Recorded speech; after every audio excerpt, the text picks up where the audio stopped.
वापिस जाएंगे। अभी आप लोगों के सामने तो बीजेपी सीधा फाइट नहीं कर सकता, इसलिए क्या किया, ये पंजे वालों को पीछे से भेज दिया गया। इधर में जो है ये मुख्तार गुंडा, ये तो दीदी के ऊपर गोली चला था, उन्हें सुना था। अरे दीदी हम लोगों को बोलता है रविंद्र संगीत बजाओ, इसीलिए हम बहुत शांत रहते हैं। एक दिन अगर दीदी बोल दिया ना कि रविंद्र संगीत छोड़कर डीजे बजाओ तो देख लेना, स्टोरी कुछ और हो जाएगा। ये सब और कौन है यहाँ पर, ये जो नाटावासी में प्रार्थी कांग्रेस का भाई, ये तो कुछ दिन पहले बीजेपी करता था ना, आरएसएस का फंडिंग करता था। हमने क्यों, आज कांग्रेस वाला बोल रहा है दीदी कांग्रेस का सपोर्ट नहीं देता, क्यों देगा भाई? तुम्हारा बीजेपी वाला कैंडिडेट जो आरएसएस को फंडिंग करता था, वो उसको कांग्रेस का कैंडिडेट बनाओगे और दीदी आरएसएस के खिलाफ फाइट करेगा और आपके राहुल गांधी के सर में जाकर हाथ चलाएगा। ऐसा तो नहीं होता भाई, ऐसा तो नहीं होता, दोनों चीज ऐसे नहीं होगा।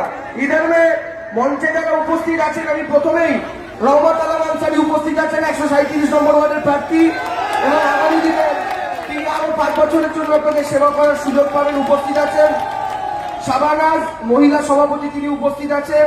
জাকির হোসেন গাজী উপস্থিত আছেন। উপস্থিত আছেন শাকিল সিদ্দিকী, আবুল হাসান, মফিজুল থেকে শুরু করে প্রত্যেক, এবং আপনারা যারা এখানে উপস্থিত আছেন। আচ্ছা,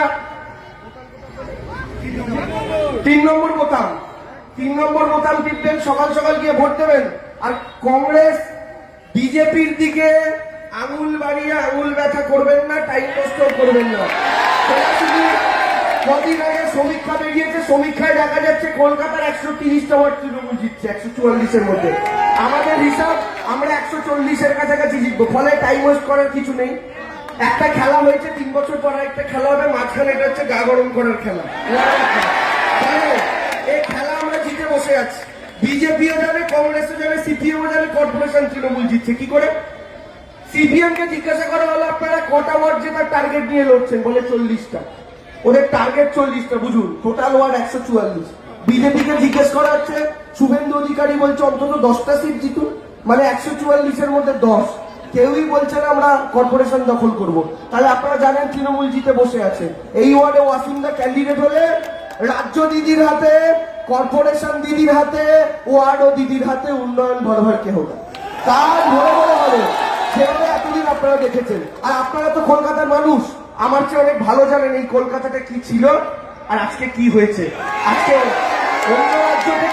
অন্য রাজ্য থেকে যখন বন্ধুরা আসে তাদেরকে আমরা দেখাতে গর্ববোধ করি, এ দেখিয়ে আমরা কলকাতা হয়, আর দেখাতে গর্ববোধ হয়। দিদির হাত ধরে এই লড়াইটা আমরা করতে পেরেছি। তাই রহমতদাকে বিপুল ভোটে জেতার, সকাল সকাল ভোট দিয়ে সকাল সকাল ভোট দিতে যান। আর একটা কথা, সবাই ভোটটা জিতে যাবে। আমাদের কি হয়, অনেক সময় অনেকে মনে করেন যে কি হবে, পার্টি তো জিতবে, আমি ভোট না দিলে কি হেরে যাবে। এটা করবেন না, ভোট সবাইকে দিতে যেতে হবে, বাড়ির সবাইকে নিয়ে ভোটটা জিতে যেতে বেরোন। আর এই যতবার তৃণমূলের বোতামটা টিপবেন, একদিকে এইখানকার এই কংগ্রেসের গুন্ডাগুলোকে ভাববেন মনে মনে একটা থাপ্পড় মারলেন, মনে মনে ভাববেন বিজেপিকে একটা থাপ্পড় মারলেন। আর এই এখন একটা বিরোধী দলনেতা হয়েছে শুভেন্দু অধিকারী, গদ্দার শুভেন্দু অধিকারী এখন বিরোধী দলনেতা। কি বলছে, বলে বাঙ্গাল কা মহিলাও কা কিমত 500 রুপিয়া, বলে বাংলার মেয়েদের দাম নাকি 500 টাকা। শুভেন্দু অধিকারী বলছে, এত এত এত নিম্ন মানসিকতার লোক। ভোটের আগে মা বোনেদের সম্মান করতে পারে না। দিলীপ ঘোষ কি বললো মনে করুন, দিদির পায়ে চোট লাগলো, ডাক্তারবাবু বললো দিদিকে আপনি স্টেজে দিয়ে উঠুন, টুলের ওপর পা দিয়ে বসবেন। দিলীপ ঘোষ কি বললো, যে মমতা ব্যানার্জি যদি পা দেখাতে হয় শাড়ি পরেন কেন, বারমুন্ডা পরুন, এরকম নোংরা কথা। কিন্তু দিলীপ ঘোষ বললো আল্লাহ বলুন বা ঈশ্বরের বলুন, তাদের মারতো বাউন্ডারি পার। তো যেই দিলীপ ঘোষ মমতা ব্যানার্জিকে বারমুন্ডা পড়তে বললো, পাবলিক দিলীপ ঘোষের আন্ডারওয়্যারটা খুলে নিল। এইটা হচ্ছে অবস্থা। মমতা ব্যানার্জিকে যে নোংরা কথা বলবে, উপরওয়ালা তার হিসাব ঠিক টাইমে বুঝিয়ে দেবে, সে যেই হোক না কেন। তাই সেই জায়গা থেকে বলছি, এখানে অন্য কোথাও ভোট দেওয়ার দরকার নেই। 3 নম্বর বোতামে সকাল সকাল ভোট দেবেন, মাথায় রেখে ভোট দেবেন। এই মোদিজির দয়ায় 900 টাকার গ্যাস কিনছেন, মোদিজির দয়ায় 200 টাকার সর্ষের তেল কিনছেন, যাচ্ছে তাই অবস্থা, গোটা দেশটা সত্যানাশ করে দিয়েছে। তো সেই জায়গা থেকে দাঁড়িয়ে আর এখন কংগ্রেস সিপিএম এরা কোনো লড়াইতে নেই। বিজেপি ডাইরেক্ট যেতে পারবে না বলে মুখোশ সামনে কংগ্রেসকে এগিয়েছে, এটা মাথায় রাখবেন। তাই কংগ্রেস সিপিএম এর দিকে কেউ ভোট দিয়ে ভোট নষ্ট করবেন না, তৃণমূল কংগ্রেসকে ভোট দিন। আমরা যেদিন খবরে দেখবো 21 তারিখ রেজাল্ট বেরোবে। আমরা খবরে দেখতে চাই এই ওয়ার্ড থেকে আনসারিরা কলকাতার মধ্যে সবচেয়ে হাইয়েস্ট ব্যবধানে জিতেছেন, এটা কিন্তু আমরা দেখতে চাই এবং এই কাজটা আপনাদের এই দায়িত্বটা আপনাদেরকে নিতে হবে। তাহলে জিতবেন তো? জিতবেন তো? এই গুন্ডাদের হারাবেন তো? জিতবেন তো? पीछे से आवाज कम आ रहा है, उधर अमित शाह खड़ा है क्या? अभी जोरे জিতবেন তো? খেলা হবে তো? খেলা হবে তো? খেলা হবে তো? আরো জোরে খেলা হবে? খেলা হবে? খেলা হবে? খেলা হবে? খেলা হবে? খেলা হবে? খেলা হবে? বহুত আপনাদের মধ্যে কিন্তু এনার্জি ফাটাফাটি আছে, এই এনার্জি কিন্তু বুঝিয়ে দিচ্ছে রেজাল্ট এবার কি হবে। তাহলে আপনারা বলুন তো 2024-এ দিদি দিল্লি যাবে তো? যাবে তো? মোদিজিকে হাঁটাবেন তো? ছাড়াবেন তো? আর এই বাংলায় কংগ্রেস সিপিএমকে নিশ্চিন্ত করে দেবেন তো? দেবেন তো? একটা ভোট অন্যদিকে দেবেন না তো? একটা ভোটও দেবেন না তো? একটা ভোটও দেবেন না তো? তাহলে প্রথমে আঙুলটা কত নম্বর বোতামে নেবেন? इधर ही तो गलती हो गया, पहले 1 नंबर पर उंगली लेना, लेकिन दबाना मत, फिर लेना, लेकर बोलना कैसे दाम 900, लेकिन दबाना मत। फिर 2 नंबर पे उंगली लेना और सोचना ये मुख्तार गुंडा तेरे द्वारा नहीं होवे। फिर 3 नंबर पर उंगली लेना, 3 नंबर বোতামে আঙুল নেবেন। দিদি 10 বছরের পরিশ্রম ভাববেন, দিদি ছাড়া আর কাউকে দেখতে পাবেন না। 3 নম্বর বোতামের কাছে আঙুলটা নিয়ে তাই বলবেন লাভ ছাড়া ক্ষতি নেই, দিদি ছাড়া গতি নেই, মমতা ব্যানার্জি ছাড়া কোনো গতি নেই। আপনি বলুন তো এ রাজ্যে বিজেপিকে এভাবে জুতোর বাড়ি মারবে কেউ ভেবেছিল? সবাই ভাবছিলাম আমরা কি রে ভাই বিজেপি চলে এলো নাকি। আকাশের দিকে তাকালেই 20টা হেলিকপ্টার, 30টা প্লেন, গুজরাট থেকে নেতা নিয়ে আসা, এখান থেকে গদ্দার ঘুরে ঘুরে নিয়ে যায়। আমরা তো দেখে ভাবলাম এই রে কি সর্বনাশ হয়ে গেল, কিন্তু বাংলার মানুষ বহুত বুদ্ধিমান, এ তো অন্য স্টেট নয়। তো বাংলার মানুষ যে কল্পনা মমতা ব্যানার্জি নিজে করেননি যে 2016 চেয়েও বেশি সিট নিয়ে আমার দিদিকে ফেরালো, আর নরেন্দ্র মোদী অমিত শাহকে বুঝিয়ে দিল আপ তো তোমারা খেল খাতাম, মানে আপনাদের খেলা এবার শেষ মোটামুটি।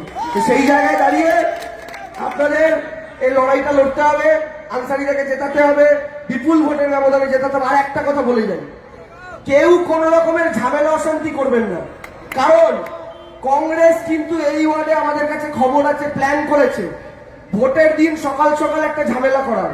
ঝামেলা করে ওরা টিভি মিডিয়া নিয়ে ঘুরবে, ঘুরে মিডিয়াকে বলবে এখানে তৃণমূল অশান্তি করছে, এখানে তৃণমূল গন্ডগোল করছে। কংগ্রেস কিন্তু ঝামেলা করার চেষ্টা করবে বিজেপির টাকা খেয়ে। আপনারা কিন্তু কোনো উত্তেজনায় পা দেবেন না, মাথা একদম ঠান্ডা রাখবেন। পাশে যা হচ্ছে দেখবেন সেখান থেকে সরে আসবেন, পুলিশ আছে প্রশাসন আছে তারা বুঝবে। কোন বিরোধীকে সুযোগ দেবেন না। আপনারা যদি 5,000 10,000 8,000 ভোটার যেত, কোন বিরোধী যেন এটা বলতে না পারে যে ওই ভোটের মধ্যে কালির দাগ আছে, ওই সুযোগটা কাউকে দেবেন না। কারণ আমরা এমনিতেই জিতবো, পাবলিক দিদির কাছে খুশি। লক্ষ্মীর ভান্ডার থেকে শুরু করে কন্যাশ্রী, যুবশ্রী, সবুজ সাথী, খাদ্য সাথী, মানুষ কিন্তু খুশি। মানুষ দেখছে যে মোদিজির 900 টাকার গ্যাসে ফোটাচ্ছি দিদির ফ্রি রেশনের চাল, মানুষ কিন্তু এটা জানে। ফলে মানুষকে প্রোটেকশন দিন, মানুষ যেন নিশ্চিন্তে ভোট দিতে পারে। আপনার যদি মনে হয় কি অন্য দলকে ভোট দেবে, তাকেও আপনি সঙ্গে সঙ্গে নিয়ে এসে ভোটটা দেওয়ার ব্যবস্থা করে দিন, কিন্তু ঝামেলা যেন না হয় এই দিকটা প্রত্যেকে খেয়াল রাখবেন। তাই আপনাদের জিততে হবে, ভালো করে জিতুন। আর এখানে আপনারা প্রত্যেকে যারা উপস্থিত হয়েছেন, মায়েরা যারা উপর থেকে অনেকে শুনছেন, ছাদে প্রচুর মানুষকে দেখতে পাচ্ছি, সবাইকে প্রণাম, অভিনন্দন। খেলুন, খেলবেন তো? ঠিক আছে, তাহলে 3 নম্বর বোতাম টিপে দাঁড়ান। ঠিক আছে, ঠিক আছে, খেলা হবে, স্লোগানটা দিচ্ছি, কিন্তু একটা স্তবক বাদ দিয়ে বলি, अरे जब ओरिजिनल खड़ा है तो डुप्लीकेट क्यों बजा रहे हैं?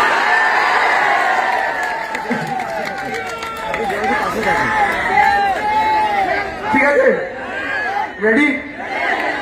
আমার কিন্তু তালে তালে তালি চাই, তালে তালে তালি বিজেপি হবে খালি, তালে তালে তালি কংগ্রেস হবে খালি। রেডি? বাইরে থেকে বর্গি আসে, নিয়ম করে প্রদীপ আসে, আমিও আসছি, তুমিও হবে বন্ধু, এবার খেলা হবে।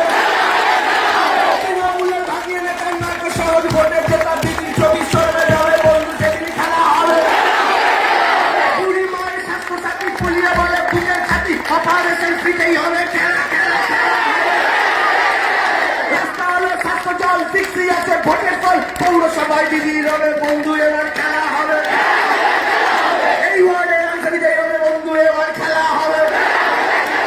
বুথে বুথে খেলা হবে, ঘরে ঘরে খেলা হবে, পৌরসভায় খেলা হবে, এই কংগ্রেস খেলা হবে, এই বিজেপি খেলা হবে, এই আয়োগদার খেলা হবে, এই সুমন্ত খেলা হবে, এই 19 তারিখ খেলা হবে, এই 21 তারিখ খেলা হবে, সবুজাবির খেলা হবে, এই সবুজাবির খেলা হবে, এই সবুজাবির খেলা হবে।